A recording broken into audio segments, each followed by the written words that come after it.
Yes, guys, what's going on? Good morning. Welcome to AdamMcKola TV. This is the Aftermath Live, and we are live, as always, the day after the game. We are here with the dust settling on Manchester United, and it was another win for the Reds. That's 11 wins, 4 draws out of the last 15 games. We've got a goal difference of 34 with 38 goals scored, 4 conceded, 11 clean sheets along that run as well, which isn't bad considering we've got a finished David De Gea in between the sticks.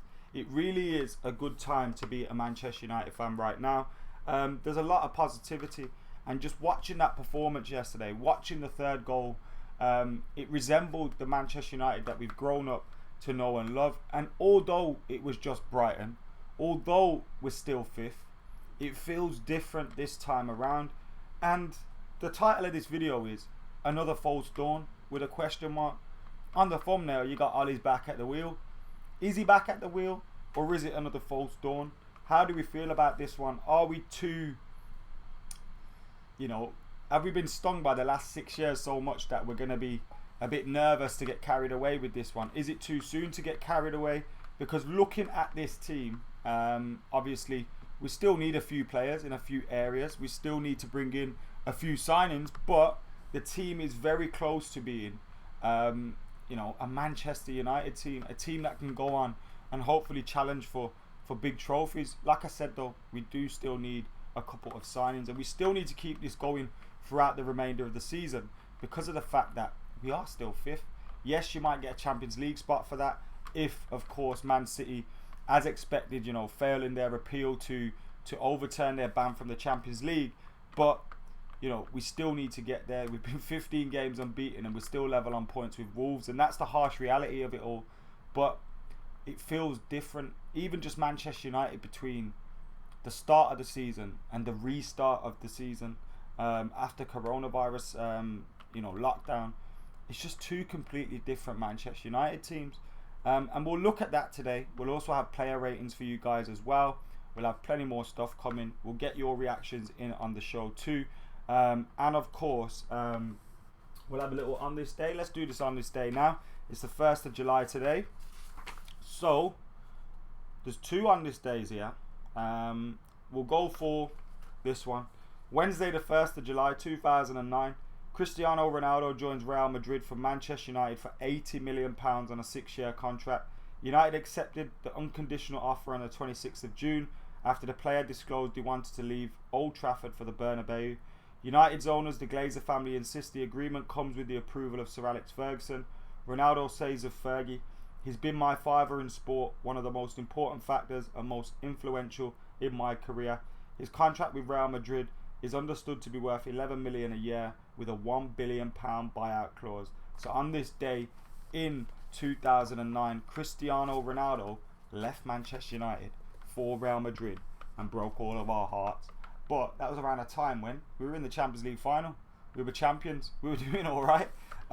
So I suppose we could look ahead to continuing winning trophies, even if Ronnie was leaving. How cheap was that, by the way? £80 million for Cristiano Ronaldo. When you look at some of the transfers that popped up after that, that was incredibly cheap. So let's look at all your comments at the moment. I can see Dara, Damien, Paul, Glenn, Jason, Colin, 1,000 subs. Isaacus is in there saying Pogba is a virus, the hair is finished, Ollie is a PA teacher, and laughing at all the people that have said that in the past. Stoic Savage said went back to sparring last night and missed the first half. Absolutely got it. It was probably one of the best first halves of football that we've had. The second half was a little bit different. Brighton came into it a little bit more, especially after the substitutes. We took off, Pogba, Bruno, and we saw an immediate change to Manchester United. We lacked that cohesion in midfield now. You could put that down to the players that came on. They haven't had many minutes. The players that came on for Pogba, Bruno, and Luke Shaw was Brandon Williams at left back. He hasn't played much, but he nearly scored with a header from the 6 yards out to make it 4-0. And McTominay, who's not long come back from an injury, and of course Andreas Pereira.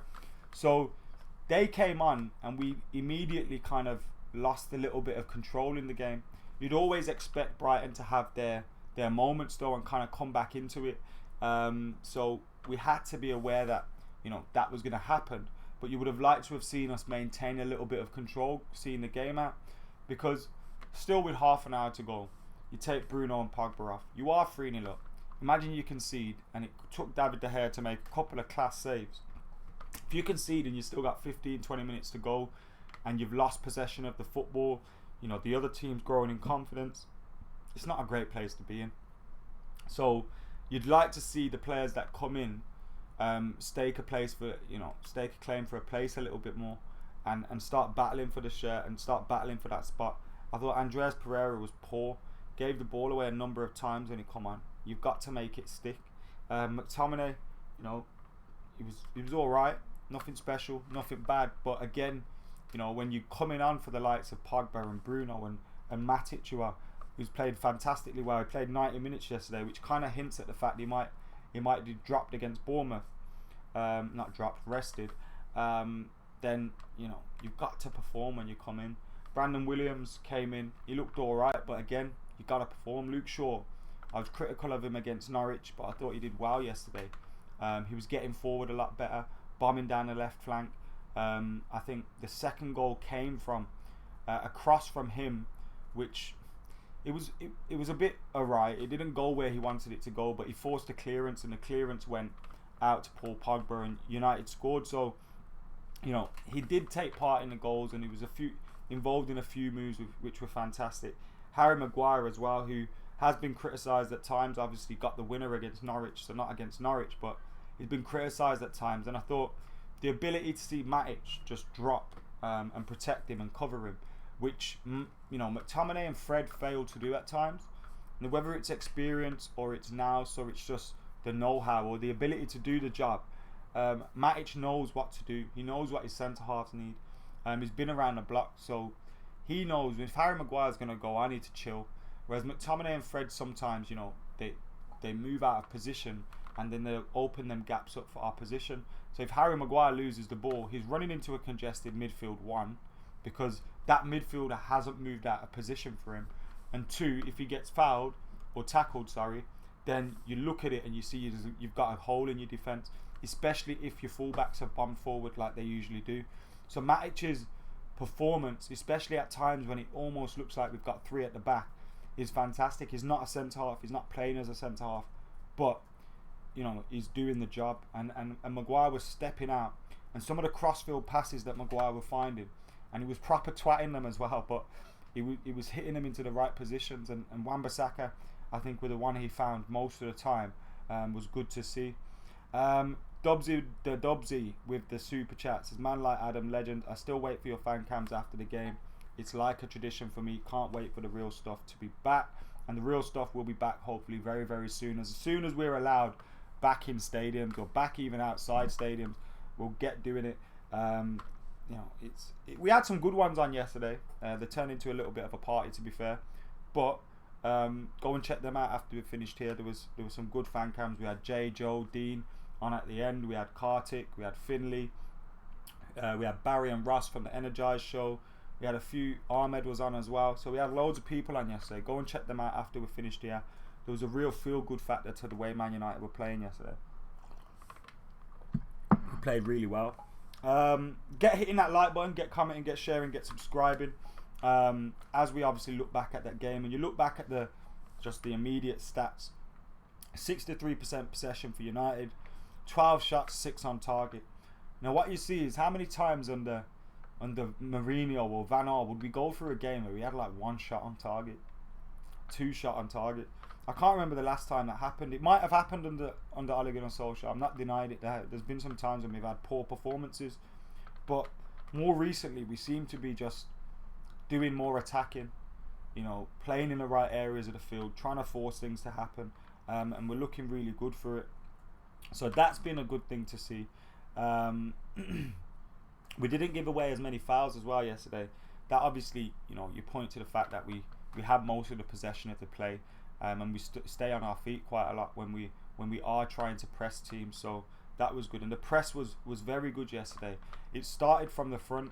Martial looked good, Rashford looked good, Greenwood looked good. They were all hustling for the ball, and hustling for possession back. Bruno as well, obviously in there. And what I noticed yesterday from Mason Greenwood, from Rashford, from Martial, was that they were all swapping positions an awful lot. Sometimes you'd see Mace through the middle, Rashford on the right, Martial on the left, Rashford through the middle, Martial on the left. Like, they'd constantly start rotating, and that's when Manchester United are at their best. That's when we're at our best, when we've got that free-flowing football. Now, Tim says this is like the old United, and Ollie deserves credit for it. And I think Ollie does deserve credit for it, obviously. Sorry if some of you are getting a little bit quieter on the mic. I've brought it a bit closer to me.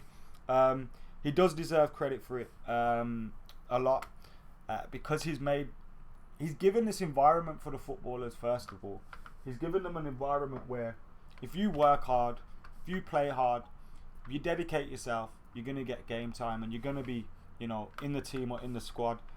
He's also building an environment where the players are demanding more out of each other. There's a good team spirit. There's a competition for places in most positions at the minute. The only one that you'd say that there isn't any competition for is Matic, but still you're going to have to rotate him and use McTominay and Fred in various games, because you do feel like Matic is one of a kind in his role at United, which is bad for us, because we do have a lot of midfielders. Fred, McTominay are excellent, but not in that role. So you kind of think that maybe we need to find someone in that position, although maybe not just yet. So yeah, let's see how it goes with Matic in the future, and how long he can last for.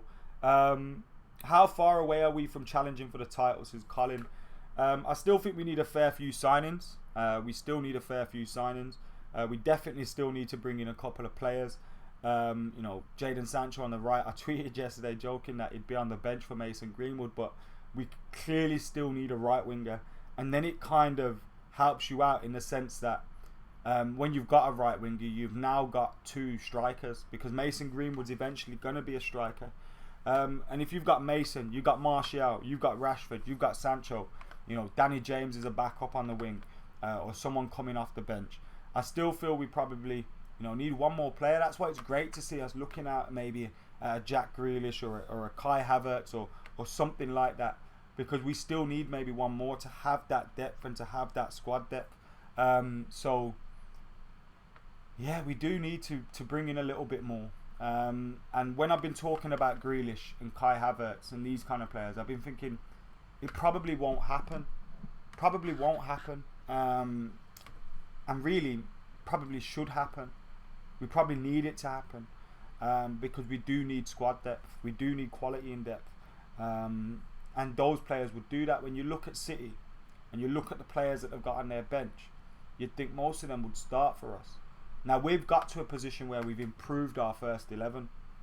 We've improved our first 11 massively. Changed it. It's a completely different team to the team that started this season. It's two different United, but the bench still needs improving upon.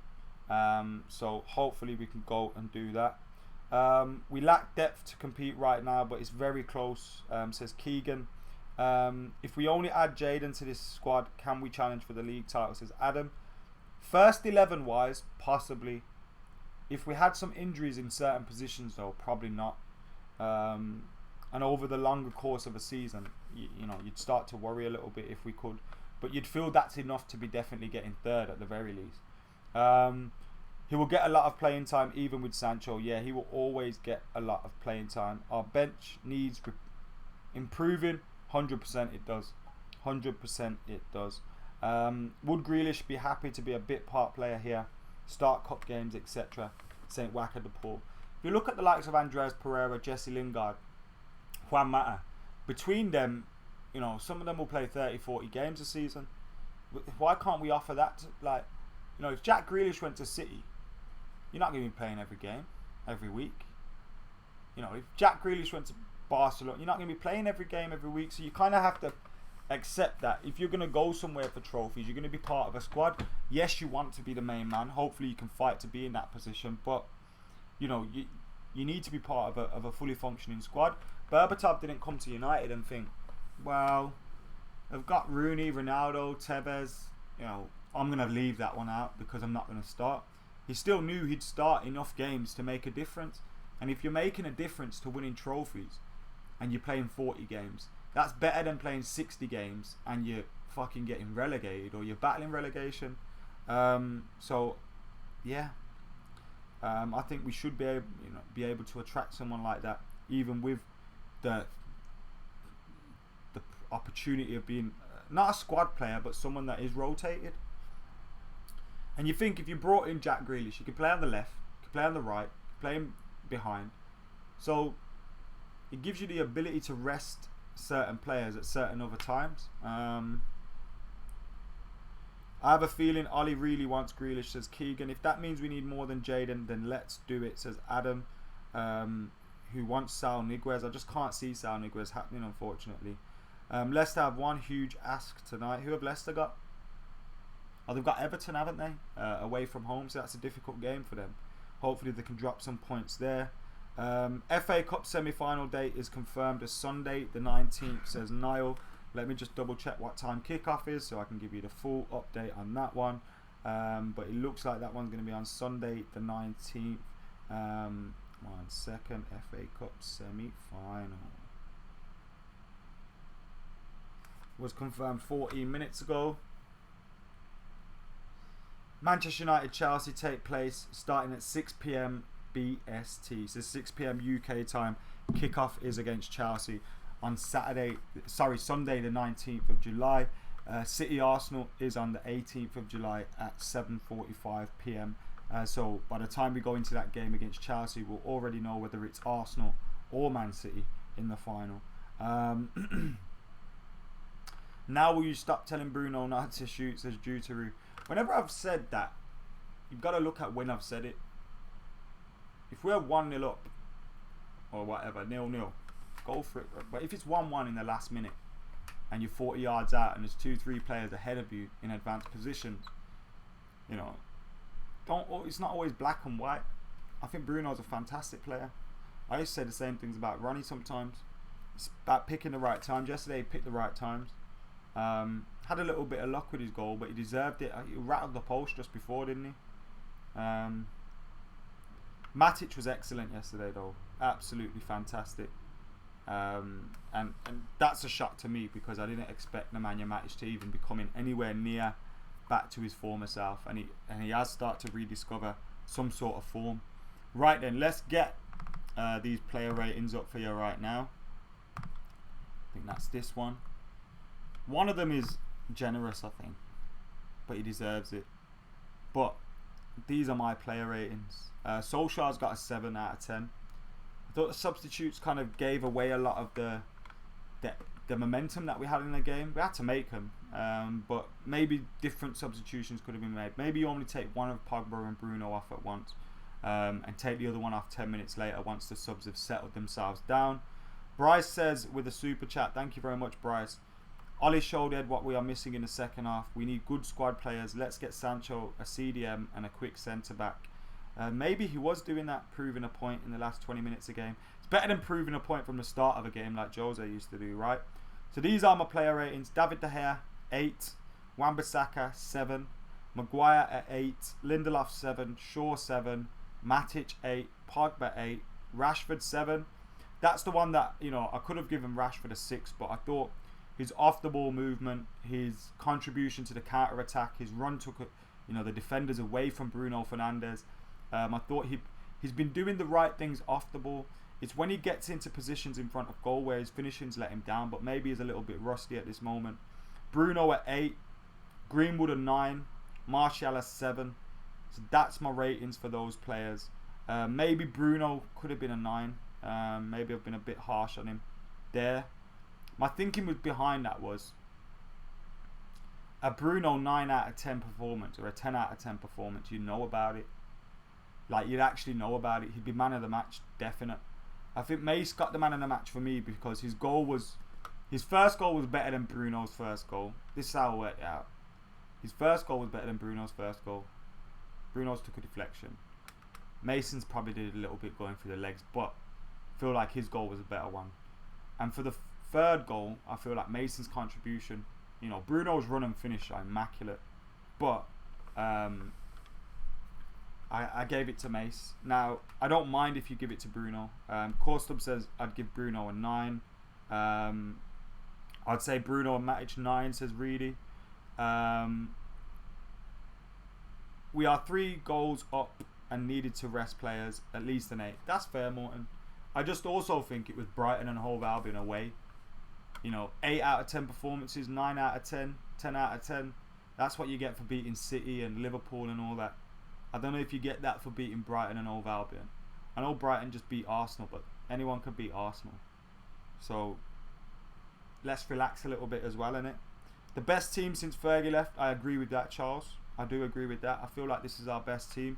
Some will say, well, you won the Europa League in 17 and you won the League Cup, and that Zlatan side was a decent side, but you feel like this is a lot better in terms of where it's going, the potential that it has, the ceiling that it has, the room for improvement. You look through that squad.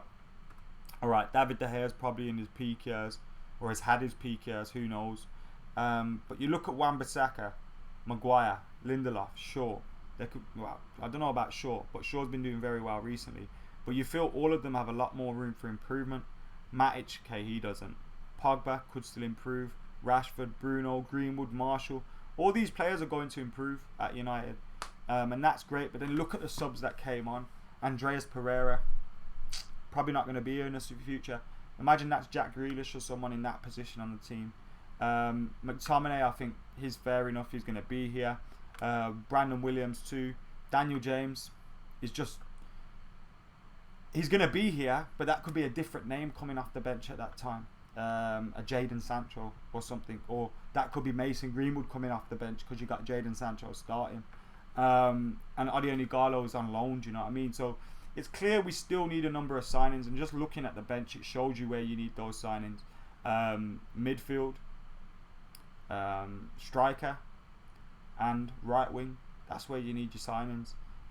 Minutes per goal for Mason Greenwood, says Morton. I'm not too sure on that, Let me go and check on who scored. They're usually really good with things like that. Keep your other questions and stuff coming in as we discuss Manchester United's victory against Brighton and Hove Albion, and what a victory it was. That third goal is one of my favourite goals post Sir Alex Ferguson. The move, the finish, everything, it was just immaculate. So yeah, I'm really pleased with what Ollie's doing at the moment. Right, so minutes played 1306, goals scored 14. So 1306, 14 divided by 1306. 1306 divided by 14. A goal every 93 minutes is what I've got that as. I think I did that right. A goal every 93 minutes. I haven't got a problem with James. I think Daniel James is a good squad player, but I also think we need to improve in that position. There's nothing wrong with that. Mason Greenwood, though, I didn't compare him to Rooney as a player, but the feelings I got when I saw Wayne Rooney break through was that this boy is going to be world class. He's going to be amazing, and he's going to have a 10, 15 year career and absolutely dominate. And Mason Greenwood, you feel the same when you see him now. I don't want to speak too soon, but he's scored 13, 14 goals in his season so far. Boy is incredible. He's absolutely fantastic for his age. Even for someone a little bit older, you'd think, Jesus Christ, look how good he looks. He's just so cold with it. So cool, calm and collected in front of goal. Left foot, right foot, step overs, skills, passing. That pass for Bruno was probably better than his goal, in the sense that for a young player to have that killer instinct and just cool everything down and find the back post, it was great. And you can tell they work on that in training an awful lot. He has got 6 league goals. He's 3 goals away from Wayne Rooney's record of 9 in his first season. And there's still a lot of time left to do that. A brace, and it's on. Maguire's very poor, someone said. Glenn says. I don't agree with Maguire being very poor. I don't agree with that. I think he's getting better for United. I think there's a lot more room for improvement. But he's definitely getting better, and he showed some of his good qualities yesterday with his passing, which we haven't got to see enough of him of. and I think the Man Utd giving him the license for that. Mason's goal and assist last night were fantastic, says Adam.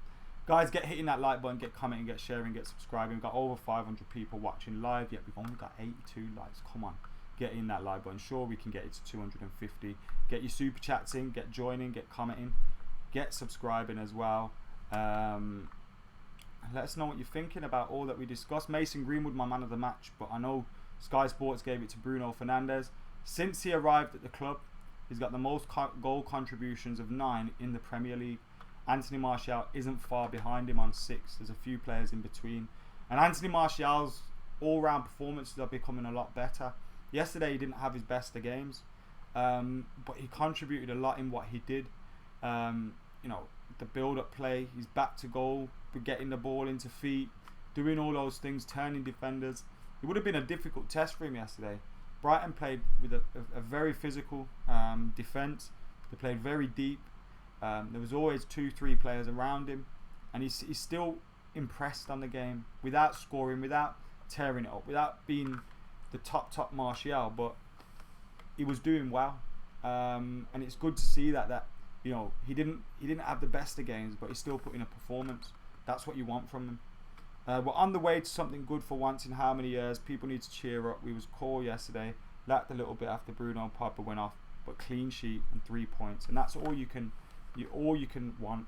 And what I loved was David De Gea had nothing to do for the whole game until about 20 minutes left, and he was drawn into 2-3 saves, and the saves that he put, one of them was world class. One of them, okay, he probably should have made, but it was still a difficult save. He really looked good now. He was on for like a 6 or a 7 rating, even though he would have got a clean sheet.